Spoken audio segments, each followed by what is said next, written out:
They wanted living in the storage unit. I was able to get electricity so I could start cooking. I told myself I would never cry on the internet because I think that's so lame. But I just got our rent renewal thing for our apartment complex, and it's going up by $300 a month. You're not imagining it. A study finds that for the first time ever, rent is unaffordable for half of all U.S. renters. Hey guys, and welcome to the channel. If you're new here and if you do like what you see on the channel, just don't forget to leave a like and don't forget to subscribe. And today we'll be talking about the insane rent price that keeps skyrocketing. You probably have seen video on TikTok, people sharing their story and struggle. The rent price is getting weird. So let's just get into the video. Let me confirm something for you. Rent, it's too damn high. So here's what's up, and here's why. The median asking rent in the U.S. surpassed $2,000 for the first time in May. That's up 15% from a year ago, and 30 to almost 50% in some cities. This next stat makes me ill, but the median rent in Manhattan just went up to over $4,000 a month at a time when landlords require a gross income of 3 times the rent. That's a lot of cutting back on avocado toast. I'm just gonna stop right there. 3 times the rent. So let's say that the median price they're asking is 4,000. So 4 times 3. So you need to make 12,000 a month. Wow, this is crazy. Toast. So what exactly is going on? Number one, city dwellers like me that left to live with family early in the pandemic are now back and they're looking for places on their own. Yeah. But inventory is down thanks to a shortage of both materials and workers. It's classic supply and demand. Number two, the housing boom of 2021. It priced out a lot of people and now more are forced to rent. Number three, landlords are now raising the rent significantly following the freezes of the last 2 years. Yeah. No joke. This is a text from a good friend of mine who just received his new lease. Insane. Number four, in the Sun Belt, where millennials have been flocking, investors and big corporations are buying almost 30% of the homes that are available for regular home buyers. and then they're renting them out, and therefore playing a pretty big role in setting these ridiculously high rental prices in places that don't normally have them. You know, I understand landlords choose to raise rent in order to cover the property taxes, but there is no excuse for 50% increase in rental. There is no excuse. We might have a shortage of houses, but also there is enough houses for everyone. The actual problem is that they are letting these big corporate to buy up everything and leave nothing affordable for anyone. The housing market, it is so unstable. Even if you own your own property, you must still be priced out through the property tax increase. What are people supposed to do? Just look at this clip I said a few days ago. Daryl Lloyd lives a modest lifestyle. He bought this 3-bedroom, 1-bath home in 2006 and paid cash $115,000. I see 960 square feet. I don't have a second floor. I can't even sell the house because they see the taxes. Everybody gonna run. This is the tax bill that Lloyd received last year, a little over $1,800. But this is the whopping bill he received last week, a property tax hike of over 3,811% for a total of over $30,000. The property was valued at over $1 million. How are we supposed to buy a house when my rent is going up another $195 a month? It has gone up $720 in 4 years for the same place that I live in. $8,640 a year more for the same place I lived in 4 years ago. I'm sorry, property taxes are not going up that much that landlords are charging that much more. We have to stop blaming the economy, the government, the president. It is greedy people taking more profits in. When people tell you, just move somewhere else, why would I move to another state that's cheaper? Why should I have to uproot my family, lose my career, just to afford to live somewhere? You're implying people who live in where I live now don't deserve a fair shot at cost of living. And places with cheaper rent pay lower salaries. That's how this whole thing works for the most part. Yeah. And my girlfriend's a teacher. Like, if she moves to a state with a cheaper cost of living, she might not even have a pension or her benefits anymore. Instead of telling the middle class to keep, looking somewhere cheaper, why don't you all align together and get people out of control that are doing this to us? You are always closer to being homeless than you are to being rich. Like, We everyone should. just assumes one day they're going to get rich. And that's why they don't stand up for people just like them in the struggle right now. We should If stick not for the raise together. I got 4 years ago, I would be totally screwed. I don't even want a handout or help. I just want things to not be so crazy expensive every year. Like, go buy pizza from where I work. Go buy my merchandise. I don't know. Not a handout, just advertising. Yeah, he made some point over there. We should band or stick together. You hear some people say just move to a cheaper state, city, or neighborhood. First of all, you are risking your job. And if everybody moves to those places, it won't be cheaper anymore. Just ask Dallas, Austin, Denver, or Seattle.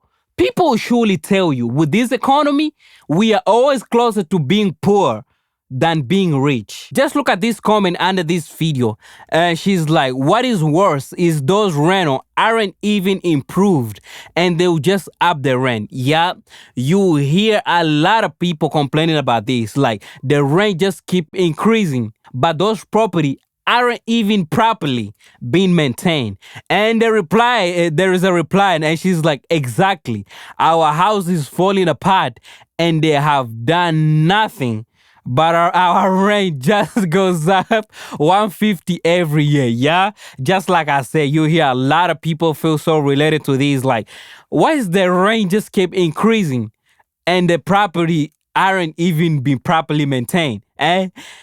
Rents will explode in this country. $1,900 rent that people are complaining about will be $4,000. You believe that rents will continue to go even higher? I think rents will flatten for the next 2 years. 24, 25, you'll have flat rents. And then in 26, because they're not going to build anything, they'll stop all building, all construction. This happened again in 2008, 9, and 10. We're 4 million homes short in America today. We're probably another 40 million homes that nobody wants because they're old homes. They're your mom's and grandma's house. Nobody wants to move into them. In 26, 27. You know what? We wouldn't be short on home if only single family could buy them up instead of this hedge fund. If rent keep going up, there are enough people that can afford $4,000, $6,000 a month. If rent raises that high, you see empty vacant unit everywhere in the country. And who wouldn't want that grandma house? Give me that house. That grandpa house built in 1930 and the earlier, way better construction than these modern pop-out. Just look at this clip. This house in Houston got demolished by bad weather, but it also kind of looks as though Angry Birds did it. I just got my new lease agreement because my lease ends next month and freaking out a little bit. Every single year, my rent has gone up by $100. I live by myself. I pay the entirety of the rent on my own. My new rent starting next month is $1,200. $1,200. For one, I don't know how I've even been paying $1,100 for the past month. I don't know how I've been doing it, but I've been doing it. Barely. To divulge some extra information that I probably should not divulge, I get paid every week. And every week? For 2 weeks, Same. I can't touch my paycheck, not even $1, because those 2 paychecks have to go to rent.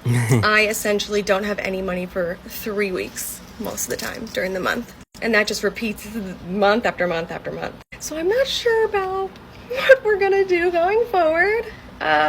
Luckily it's my birthday next week and I am going to get a chunk of change that I will be holding on to for dear life. This is like a big reason why I wanted to be a part of the Creator Fund. Yeah. Because I cannot afford the cost of living, and I need to get my dog a behaviorist, which I also cannot afford. I need to pay off my credit cards, which I cannot afford to do. They have been closed for 3 years. I have been paying them off for 3 years. And I did try looking into like getting a part-time job, but I simply do not have time on top of my full-time job and having a dog that, I need to be home for. So if y'all know any way to make extra money that isn't, OF or something of that sort. You're doing that already. That I need to leave the Making house videos. for because I have my dog. Let me fucking know.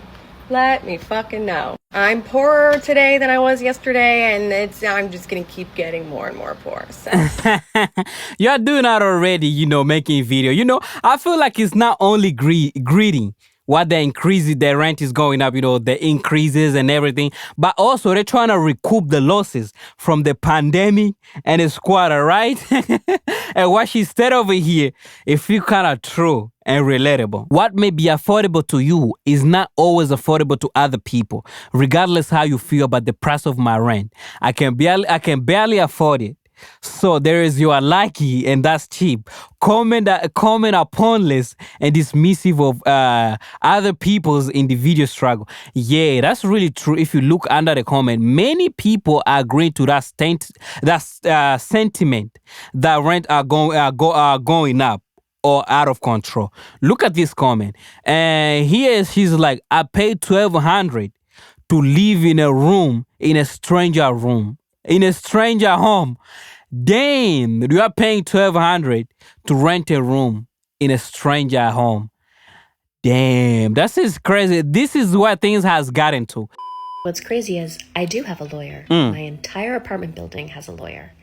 The $1,360 to $3,900 rent increase was determined by the judge in court yesterday. Dang. Now, why do we already have lawyers? Because we've been dealing with black mold, gas leaks, and when we made these complaints and the landlord wasn't fixing shit. Yeah. One of us did some digging. Turns out that our entire apartment building has been registered as a religious property, Dang. not a rental property. So the landlord wasn't paying rental taxes on top of it. Dang, whatever's going on with the landlord, $1,300 and black mold, that just definitely is pocketing some money because there is no way. And that is so terrible, whatever is happening to them. No maintenance, but the landlord keep pocketing, keep taking the money. This is so crazy on many levels. What is going on with this landlord, They just want to take that money, but they don't want to maintain their building.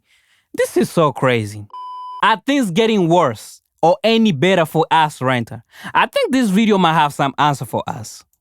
If you pay rent, listen up, because the DOJ just took a massively historic step to crack down on algorithmic price fixing. With the DOJ, as well as 8 states bringing an absolutely landmark case that officials have described as the first major civil antitrust lawsuit that focuses on pricing manipulation. And the key specific thing is that this suit was brought against the real estate software company RealPage, which we've also talked about before. Because for years now, RealPage has been accused of allowing landlords to collude to raise prices for millions of renters across the nation in an illegal price fixing scheme to reduce competition and boost their own profits. Dang. In fact, according to reports, around 20 other lawsuits have been brought against the company. And the DOJ's suit, which follows a nearly 2-year-long investigation, it makes many of the same claims as the other complaints, alleging that RealPage's software YieldStar, it gathers confidential rental information like prices and occupancy rates from landlords who pay for the program and then uses that data for its algorithm to generate suggestions for what landlords should charge renters. But a key thing there is those suggestions are often higher than they would be if the landlords didn't have access to their competitors' data, which isn't open to the public. And so you have the DOJ arguing that by giving landlords access to this data, they can drive up prices while still ensuring that their competitors won't undercut them with better offers, aka collusion. But follow to stay in the loop. This is some good news. If they win this case,